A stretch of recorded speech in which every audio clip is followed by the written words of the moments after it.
ஒரு தலித் சமூகத்தை சேர்ந்த 61 பெண் அந்த மாதிரி சொன்னாங்க. 3000 ரூபாய் டிஎம்கே காரன் கொடுத்தான் பெரம்பூர் தொகுதியில். நீ யாருக்கு ஓட்டு போட்ட? நான் பீகிலுக்கு போட்டேன் அப்படின்னு.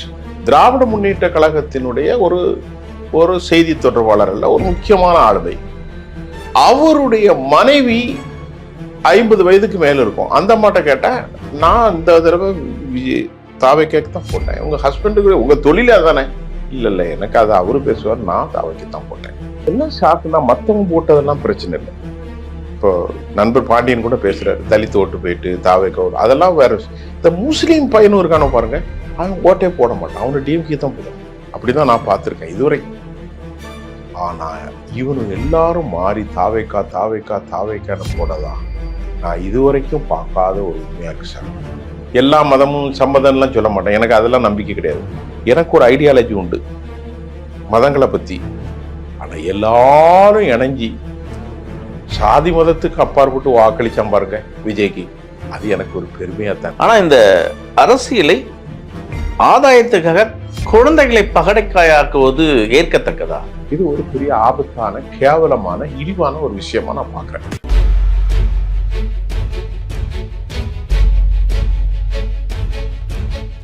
நேயர்களுக்கு வணக்கம். இன்றைய நேர்காணலில் நம்மோடு இணைந்திருக்கிறார் மூத்த ஊடகர் திரு சுஃபியான் அவர்கள். வணக்கம். வணக்கம். விஜயோட அரசியல் இன்னைக்கு பெரும் பேசும் பொருளா இருக்கு. இன்னொரு பக்கம் மே 4 எப்படி இருக்கும் அந்த ரிசல்ட் அப்படின்ற ஒரு கேள்வி இங்க இருக்கு. விஜய்க்கு ஒரு வேளை ஆதரவாக இல்லை எனில் இங்க மக்கள் கிட்ட ஒரு கொந்தளிப்பு இருக்கு, ஒரு மனமாற்றம் இருக்கு, மனநோயாளியா மக்கள் மாறுவாங்க. இது போன்ற பல கேள்விகள். நீங்க எப்படி பாக்குறீங்க இதெல்லாம்? இல்ல மனநோயாளியா மாறுவாங்கன்னா எப்படி? இல்ல குழந்தைகள் எல்லாம் இன்னைக்கு விஜய் தான் வரணும், ஏமா அம்மா கிட்ட கேட்குறாங்க, ஏமா ஸ்டாலின் அங்கிளே வராரு, ஏன் விஜய் அங்கிள் வரக்கூடாதா? சில பெண்மணிகள் பேசுகிறாங்க, இந்த முறை திமுக மீண்டும் வந்தால் நான் குழந்தையோடு விஷம் குடித்து செத்துருவேன். இது போன்ற இந்த செய்திகளெல்லாம் ரொம்ப மனவேதனைக்குள்ளாயிருக்கு. மனதளவில் பாதிக்கப்பட்டிருக்காங்களோ விஜய் விஜய் விஜய் விஜய்ன்னு? இல்லை, அது எனக்கு ஒரு 40 வருஷம் கரெக்டாக ஒரு அனுபவம். இப்போ எனக்கு ஒரு 55 வயசு ஆகிட்டுன்னு வைங்களேன், அதுக்குள்ளே தான் இருக்கும். அப்போது இந்த 40 வருஷம் அனுபவத்தில் 1977 புரட்சித் தலைவர் எம்ஜிஆர் அவர்கள் வருகின்ற போது ஒரு அலை, 84 ஒரு அலை, 80 பெரிய அலை இல்லை, ஆனால் அலை இருந்துச்சு. இப்போ இந்த 3 தேர்தல்களை விட அதுக்கப்புறம் சராசரி தான். ராகுல் காந்தியுடைய மரணத்துக்கு அப்புறம்லாம் அதெல்லாம் சில காரணங்களை வைத்து வந்தது. ஆனா இப்போ வந்திருக்கக்கூடிய இந்த எழுச்சி ரொம்ப ஆச்சரியமா இருக்கு எனக்கு. இப்போ சில பத்திரிகைக்காரங்க என்ன செய்யறாங்க, தம் மன இச்சையில பேசுறாங்க. அப்படி பேசக்கூடாது. இப்போ நான் எந்த கட்சியும் சாராதவன், எனக்கு யார் வந்தாலும் ஒண்ணுதான். அதனால அநியாயங்களை நம்ம டிஎம்கே தோலுரிக்கிறோம், அது வேற விஷயம். ஆளுங்க பிஜேபியுடைய மதவாதத்தை எதுக்குறோம், அதெல்லாம் நம்ம செய்யத்தான் செய்வோம். ஆனா இவருக்கு எப்படி இவ்வளவு பெரிய அளவு? இப்ப நான் சொல்லக்கூடிய கருத்து என்னுடைய கருத்து தான். This overall the perception. I met so many people. I went to there, I interacted with the people. What I learned, what I got, it's something I share with you. Whether that may be right or wrong, அது இருக்கலாம், இல்லாமல் போகலாம். இப்போ நான் polling ஸ்டேஷனுக்கு போயிட்டு போல் பண்ணிட்டு என்னுடைய மனைவியோடு வெளியே வரேன். 22 பேர்ட்ட இளைஞர்களை பார்த்து எடுத்தேன், வயதானவர்கள் அல்ல. அதுல தலித் இளைஞர்கள் ஒரு 4-5 பேர், இளம் பெண்கள். நான் ஓட்டு போலிங் அன்னைக்கு ஸ்டேஷனுக்கு வெளியே எல்லாருமே அந்த 22 பேரும் தாவைக்கான்னு சொன்னாங்க. அதுல பெண் பிள்ளைகள், நல்ல கல்லூரிக்கு போற பிள்ளைகளும் இருந்தாங்க, தலித் இளைஞர்கள் இருந்தாங்க. அவங்கள குறிப்பா பார்த்தேன். என்னடா எல்லாரும் இருக்காங்க, அதை நான் பெருசா எடுத்துக்கிடல, சரி அப்படித்தான் இருப்பாங்க அப்படின்னு. அதுக்கப்புறம் நான் வீட்டுக்கு எனக்கு அது ஒரு இன்ட்ரெஸ்ட் உண்டு. நான் ஒரு ப்ரொஃபஷனல் ஜேர்னலிஸ்ட். பஞ்சத்துக்காண்டி பரம்பரை ஆண்டி என்றல்ல, 10,000 நிகழ்ச்சிகளை வேற நடத்தியாச்சு, இப்போ நடத்திக்கிட்டு இருக்கேன். உங்களுக்கு என்னை பற்றி தெரியும், அனலிட்டிக்கலாக நம்ம பேசக்கூடிய ஆள். அதுக்கப்புறம் நான் ஒவ்வொரு செக்டோரியல் பீப்புளாக போய் பார்த்தேன். எஜ்ஜிடு விளிம்பு நிலை மக்கள், ஒரு தலித் சமூகத்தை சேர்ந்த 61 பெண் அந்த மாதிரி சொன்னாங்க. 3000 ரூபாய் டிஎம்கே காரன் கொடுத்தான் பெரம்பூர் தொகுதியில். நீ யாருக்கு ஓட்டு போட்ட? நான் பீகிலுக்கு போட்டேன் அப்படின்னு. அப்புறம் நாகராஜன் ஒருத்தர் அயன் பண்ணக்கூடிய, அவர் 50 வயசு, தெலுங்கு தாலிமொழி. அப்போ நீங்கள் யாருக்கு போட்டா? இதுக்கு தான் போட்டேன், பிகிலுக்கு போட்டேன், விசிலுக்கு போட்டேன். இப்படி ஷாக்குன்னா ஷாக்கு, என்னடா. அப்புறம் போகிறோம் வர்றோம் எல்லா இடத்துலையும் கேட்டேன். அப்படின்னு நான் ஒன்று ஒன்றா சொல்ல முடியாது. வடபழனி சிக்கனில் 2 இளைஞர்கள் யாரை கேட்டாலும் விசிலுக்கு போட்டேன், விஜய்க்கு போட்டேங்கிறதா சொன்னாங்க. இதை விட ஒரு பெரிய அதிசயம் என்னன்னா, திராவிட முன்னேற்ற கழகத்தினுடைய ஒரு செய்தி தொடர்பாளர் அல்ல, ஒரு முக்கியமான ஆளுமை, அவருடைய மனைவி 50 வயதுக்கு மேல இருக்கும். அந்த அம்மாட்ட கேட்டேன், நான் இந்த தடவை விஜய் தாவைக்கு தான் போட்டேன். உங்க ஹஸ்பண்டுக்கு உங்க தொழிலே அதானே? இல்ல எனக்கு அது அவரு பேசுவார், நான் தாவைக்கு தான் போட்டேன். இதை விட ஷாக்கு, 1967 இருந்து இன்னைக்கு 27 வரைக்கும் 60 வருஷம் ஆயிட்டு. இந்த 60 வருஷமா 57 இருந்தே ஒரு சமூகம் திமுக தான் ஓட்டு போட்டிருக்கு. அந்த சமூகம் பெரிய தியாகத்தை செஞ்சிருக்கு. அதுதான் இஸ்லாமிய சமூகம். பாம்புக்கும் பள்ளிக்கு நடுவே பாளையங்கோட்டை சிறனிலே நாகூரணிபா, இந்த இஸ்லாமிய சமூகம் கருணாநிதியை பெரிய ஹீரோவா ஒரிசி பண்றாங்க இன்னைக்கு வரைக்கும். அவர் இறந்த பிறகும் அவர் இறந்த பிறகும் அவன் பையனுடைய காலத்திலும் இன்னைக்கும் இந்த முஸ்லீம் சமூகம் கருணாநிதினா அவ்வளோ பெரிய மாண்பு வச்சிருக்காங்க. அதுல ஜவாஹிருல்லா போன்றவர்கள், காதர் மீதி போன்றோம். எங்க ஊர், எனக்கு திருச்செந்தூர் பக்கத்து ஊர், எங்க ஊர்ல நம்முடைய திராவிட முன்னேற்ற கழக நண்பர் வந்தாரு. அவர் என்கிட்ட சொன்னாரு, தம்பி இனி நம்ம ஊர்ல சிலவங்களுக்கு நான் உதவி செய்ய போறது இல்லை. என்னங்க, எல்லா பயிலும் விசிலுக்கு போட்டான், வேற முஸ்லீம் பையில அவனுக்குலாம் உதவி செஞ்சு நம்ம தப்பு போட்டு எதுக்குன்னா என்ன டிஎம்கே உங்க கட்சியா? அது ஒரு கட்சி தானே, அது மாதிரி விசிலுக்கு போட்டா என்ன இருக்கு? இல்ல அவரு டிஎம்கே வெறித்தனமா பேசுவார். அப்புறம் சிவகங்கையில போய் கேட்டா சிவகங்கையிலையும் போட்டிருக்கான். அனிதா ராதாகிருஷ்ணனுடைய காயல் பின்னத்துல கேட்டா அங்கேயும் போட்டிருக்கான். ஆனா என்னடா இது, எனக்கு என்ன ஷாக்குன்னா, மத்தவன் போட்டதெல்லாம் பிரச்சனை இல்லை. இப்போ நண்பர் பாண்டியன் கூட பேசுறாரு, தலித் ஓட்டு போயிட்டு தாவேக்க ஓட்டு, அதெல்லாம் வேற. இந்த முஸ்லீம் பையனும் இருக்கானோ பாருங்க, அவன் ஓட்டே போட மாட்டான், அவனு டிஎம்கே தான் போடுவான். அப்படிதான் நான் பார்த்துருக்கேன் இது வரைக்கும். ஆனா இவனு எல்லாரும் மாறி தாவேக்கான்னு போனதான் நான் இதுவரைக்கும் பார்க்காத ஒரு உண்மையா இருக்கு சார். எனக்கு I have nothing authenticity is evidence. What I interacted with, what I learning from the society, what I heard from the people, I share with you. But what will happen today, tomorrow, I don't have any idea. என்ன நடக்கும், நான் listen பண்ணதையும் நான் கேட்டதையும் தான் share பண்ணிக்கிறேன், எனக்கு தெரியாது. ஆனா ஒரு பெரிய எழுச்சி இதுவரைக்கும் நான் தமிழ்நாட்டில் பார்த்தது ஒரு 50 ஆண்டு காலம், ஒரு 45 ஆண்டு காலம் இப்படி. ஆனா அது எப்படி மாறப்போகுதுன்னு எனக்கு தெரியல. ஆனா எந்த செட்டப்பும் கிடையாது. கட்சியிலையும் பேச்சாளரும் இல்லை, தமிழே பேச தெரியல யாருக்கு. அந்த கட்சியில பொதுச் செயலாளர் இருக்காரு, அவருக்கு தமிழே தப்பா அசிங்கமா பேசுறாரு.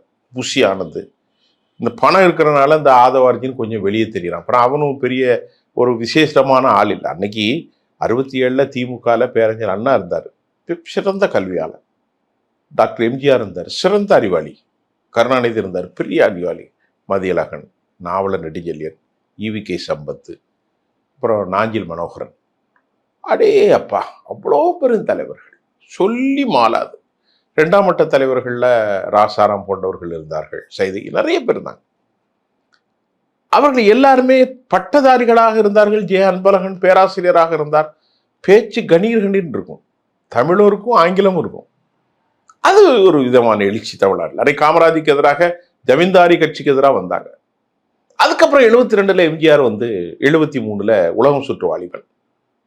அப்ப அன்னைக்கு மதுரையில முக்கியமான ஆள் மூக்கமுத்து நினைக்க, அந்த படம் ஒன்னா நான் சேலை கட்டுவேன்னார். அப்படியெல்லாம் நடந்துச்சு. எம்ஜிஆர் வெளியேற்றப்பட்டார் கணக்கு கெட்டதுக்கு. 76 எமர்ஜென்சி, 77 மாபெரும் வெற்றி பெற்றார். அது ஒரு விதமான ரெவல்யூஷன் தான். அன்னைக்கு காங்கிரஸ் 22%. ஆனா இப்ப எந்த செட்டப்பும் இல்லாம, எந்த பேச்சுக்கு தமிழே தெரியல ஒருத்தனுக்கும். விஜய்க்கே பேச தெரியல. வாயால உடச்சிடக்கூடிய சீமானே என்னத்தையாவது ஒன்று பேசுறான் மனுஷன். பேசி ஒரு 8% ஓட்டை சேர்த்து வச்சிருக்காரு. வாயால உடச்சிடக்கூடிய அண்ணாமலை, அவரும் பேசி பாஜகவுக்கு பேசி வச்சிருக்காரு. பேசவே தெரியாத அவ்வளவு பேரும் உட்கார்ந்துருக்கான். எழுதி பிராம்ப்ட்ல தான் பார்த்து தான் பேசுறாரு. அவர்களுக்கு எல்லா சமூகத்திலும் நான் ஒரு சந்தோஷத்தை மட்டும் பகிர்ந்துக்கிறேன். நான் எப்பவே மத ஜாதிகளுக்கு அப்பாற்பட்டேன். ஆனா எனக்கு ஒரு சித்தாந்தம் உண்டு, அதை நான் விட மாட்டேன். எல்லா மதமும் சம்மதம்லாம் சொல்ல மாட்டேன், எனக்கு அதெல்லாம் நம்பிக்கை கிடையாது. எனக்கு ஒரு ஐடியாலஜி உண்டு மதங்களை பத்தி. ஆனா எல்லாரும் இணைஞ்சி சாதி மதத்துக்கு அப்பாற்பட்டு வாக்களிச்சான் பாருங்க விஜய்க்கு. அது எனக்கு ஒரு பெருமையா தான் இருக்கு. சரி, நீங்க இந்த அரசியல் இது போல பாக்குறீங்க. இல்ல, நான் என்னுடைய பர்சனல் ஒப்பீனியன். பெருமைக்கு உட்பட்ட ஒரு விஷயம் அவமதிக்கிறார். ஆனா இந்த அரசியலை ஆதாயத்துக்காக குழந்தைகளை பகடைக்காயாக்குவது ஏற்கத்தக்கதா? இது ரொம்ப முக்கியமான விஷயம். இது ஒரு நல்ல ஆரோக்கியமான போக்கு இல்லை. இப்ப நான் நடந்தது களத்துல உள்ள யதார்த்தத்தை சொல்லிட்டேன். இப்ப நான் நடந்தது களத்துல விஜய்க்கு ஓட்டு போட்டிருக்காங்களா அப்படிங்கிறதானே சொன்னேன். அது ஓட்டு போட்டதுன்னு ஆதரிக்கலையே. ஓட்டு போட்டது சரி, போட்டிருக்காங்க.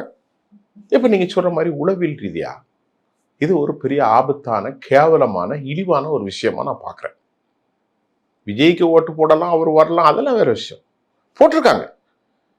அது பிள்ளைகள் நீங்க சொன்னீங்க ஒரு செய்தி, தாய் தகப்பட்ட முரண் பிடித்து மாமாவுக்கு தான் ஓட்டு போடணுங்கிற மாதிரி அளவுக்கு அப்படி ஒரு சினிமா பைத்தியமா மாறிட்டாங்களா? அப்படி ஒரு இது ஒரு போதை, இது ஒரு பெரிய போதை. எப்படி குடிக்கு அடிமையாகிறார்களோ, எப்படி பெண்களுக்கு பித்தர்களாக மாறுகிறார்களோ, எப்படி நீங்க சொன்ன மாதிரி பலவித கஞ்சா, அதே மாதிரி போதை.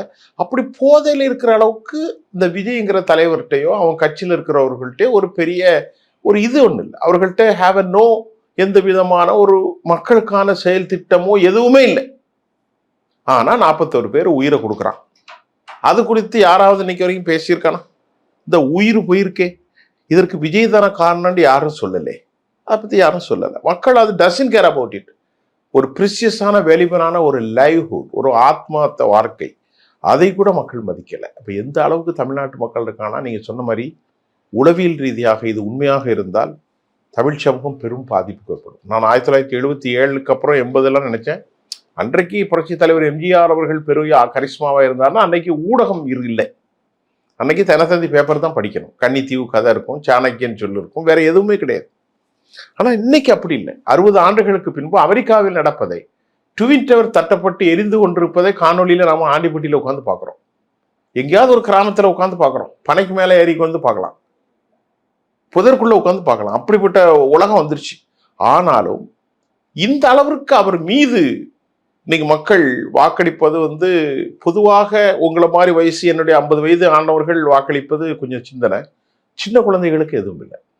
இதுக்கு காரணம் முந்தைய ஆட்சியாளர்கள் அவர்கள் செய்கிற அநியாயத்துக்கும் கொடூரத்திற்காகவும், ஒட்டுமொத்தமாக நம்ம நாட்டுடைய சிஸ்டத்துக்கு எதிரான கரப்ஷன், மோசமான நிலைப்பாடுக்கு எதிராக மக்கள் நிலைப்பாடு ஒரு பக்கம் வெளியாகி இருக்கிறது. இது மக்கள், சின்ன குழந்தைகளும் மக்கள் தான். ஆனால் அவர்கள் இந்த உளவியல் ரீதியாக ஆனால் ஒரு ஆள் என்கிட்ட சொன்னான் நேற்று டீ குடிக்கும் போது, எலெக்ஷன் ரிசல்ட் அன்னைக்கு தற்கொலை நிறைய நடக்குது. அது சொன்ன ஒரு பெரிய டாக்டர். அவர் வருத்தத்தோடு சொன்னார். ஒரு பையன் பேட்டி கொடுத்தான், கழுத்தை அறுத்துருவேன் தலைவனுக்காக, தலைவன் பார்த்துக்கிட்டோம்னா. அந்த பையனுக்கு வயசு என்ன தெரியுமா? 19 வயசு. நான் அப்படியே ஒரு மாதிரி ஆயிட்டேன். என்னடா இப்போ இந்த அளவுக்கு தலைவனுக்காக கழுத்தை அறுத்துருவேங்க.